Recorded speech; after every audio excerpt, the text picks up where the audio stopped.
Andrew Scheer is the Conservative Party of Canada leadership candidate based in Regina, Saskatchewan, and he was in Calgary recently for the Leadership Forum. Scheer knows all about living on the prairies and how important the oil and gas industry and farmers are to the vitality of provinces like Alberta, which makes him a top choice for the CPC leadership in the West. At the forum, Scheer told me all about his policies from the carbon tax all the way down to firearms legislation. And I also got a chance to talk to Andrew about what sets him apart from the other 13 candidates in the race. Well, first of all, I have the most amount of caucus support. I have members of parliament from every province that we hold a seat. I actually have more colleagues from Quebec supporting me than the two candidates from Quebec. And I think that speaks to my ability to keep our caucus together, our movement together, focused on the things that we can win elections on. I'm also the only candidate that's talking about how we need to communicate our conservative policies. We have rock solid conservative principles that will do more to create prosperity, to help address those issues. It's not the policies of the left that do that, but we need to articulate them in a positive way. The irony of the left is that the very people they claim to help are hurt by their policies. There's no compassion in labor policies that lead to unemployment because costs to hire people go up. There's no compassion on keeping people trapped on a cycle of dependency. Conservative policies create the prosperity that can lift people out of poverty and create a better opportunity for future Canadians. I'm the only candidate that's really talking about how we change the way we talk about our rock-solid conservative principles and policies. He also had two main issues to talk about when it came to the most important issues facing Canadians. Big sleeper issue is the looming jobs crisis. As the Liberals are increasing payroll taxes, it's making it harder for businesses to retain employment. We see provincial governments raising costs on businesses as well. When that debt starts to accumulate, when those deficits rack up, if Canada loses its credit rating, if our credit rating gets downgraded, those interest rates will go up, the cost to service that debt will go up, we'll have less money to pay for services, and households will be hit really hard as their costs go up as well. So it's not something that not a lot of people are talking about, but that is a looming problem. We also are going to have a crisis at our borders. As the weather improves, as spring approaches, we have hundreds now of illegal migrants coming into our country, exploiting a loophole in our immigration laws. We need to secure our borders.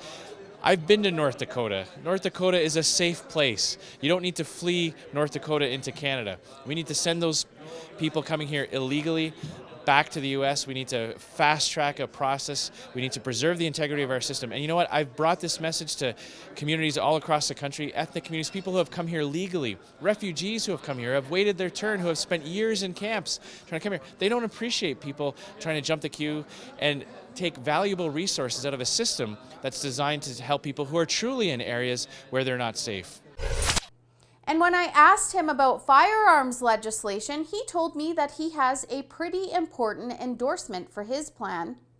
I'm very proud to have Gary Breitkreitz, the Member of Parliament who led the charge to scrap the wasteful gun registry. He's endorsed my campaign, and he said that of all the candidates, my firearms policy is the best. I want to take the ability away from the RCMP to make arbitrary classifications based on how a firearm looks, define terms in legislation so that these types of decisions are made based on physics and the mechanics of the gun, not just, if they look scary. I also want to repeal the UN marking regulations. I'm the only candidate that has said that. It's a sleeper issue as well. Not a lot of firearms owners might be aware of this, but the community is, and a lot of the organizations are. The Liberals will enforce the UN markings protocol, which is basically another type of gun registry. I'll repeal those legislations. I'll also create an ombudsman to act as an advocate on behalf of firearms owners and institutions like associations and ranges. And finally, we talked about whether he would deploy troops to fight ISIS. I would support the fight against ISIS. Right now, the best way that Canada can do that is with our jets. We were making a valuable contribution to the fight against ISIS. And that's the thing that drives me crazy about the Liberals. They're not doing anything to address the root cause of the refugee crisis, which is that ISIS is killing people. They're targeting religious minorities. They're targeting even moderate Muslims are under attack by this terrible regime. So we couldn't welcome enough refugees in Canada to solve the problem. We need to go to the root of the problem, and that's creating a safe place, stabilizing the area. The other thing that Canada can do is use its diplomatic clout to encourage countries like Saudi Arabia and Qatar to take their fair share of refugees as well, because many of those countries in the region aren't taking any. And that's not right. These are countries in the region that share a lot of the same values and same cultural background. They should be stepping up to the plate as well. So fighting ISIS, stabilizing the region, that has to happen. Otherwise, this migrant crisis through Europe will just continue.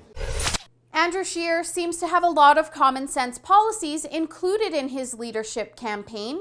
He doesn't support a carbon tax and wants to pay the debt that Justin Trudeau has racked up off in 2 years.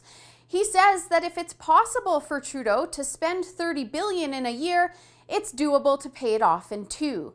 He also says that he's running for leadership to protect future generations from being saddled with the bad decisions that the Liberal government is making for decades to come. The leadership vote takes place on May 27th, so there's still a lot of time to decide on who will win you over. In order to make that vote, you have to have been a CPC member by March 28th of this year.